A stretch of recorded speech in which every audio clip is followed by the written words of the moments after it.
Salut à tous, c'est le retour du journal du foot en ce lundi 16 septembre. Bonne opération pour l'OM dimanche soir à Monaco. Victoire spectaculaire des Olympiens 4-3 en principauté. Marseille a fait preuve de caractère à l'image de son buteur Dario Benedetto, auteur d'un doublé et désigné homme du match. La boulette du soir revient à Canal+. Une rupture de faisceau a privé les abonnés des images du but de l'égalisation de Valère Germain juste avant la mi-temps. La chaîne privée a présenté ses excuses sur les réseaux sociaux.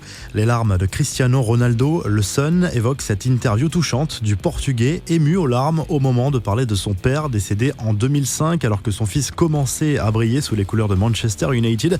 CR7 a évoqué l'alcoolisme de son père et leur relation compliquée.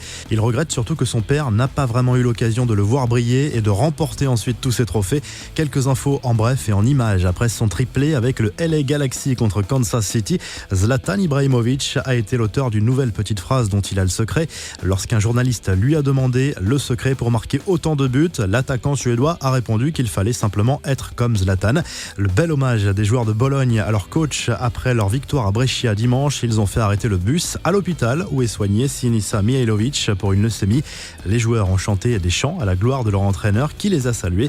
Les mauvaises nouvelles s'enchaînent pour Samuel Umtiti, le défenseur du Barça, blessé en ce moment, a été victime d'un cambriolage samedi soir à son domicile alors qu'il était dans les tribunes du Camp Nou au moment des faits.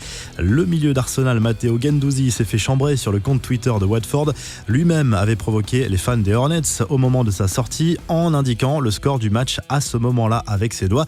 Sauf que Watford a finalement arraché le match nul de partout.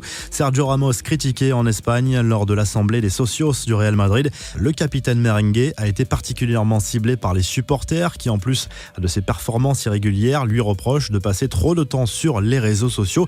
L'autre jour, il ressemblait à un touriste suédois avec son chapeau rose, a notamment lancé un supporter à Florentino Pérez. Bonne nouvelle pour les fans du Barça, Lionel Messi a repris l'entraînement collectif ce dimanche avec le FC Barcelone. Le Français Ousmane Dembélé a également recommencé à travailler avec l'équipe première avant le choc contre le Borussia Dortmund en Ligue des Champions cette semaine. On se quitte avec le classement des meilleurs buteurs des grands championnats européens et à demain pour un nouveau journal du foot.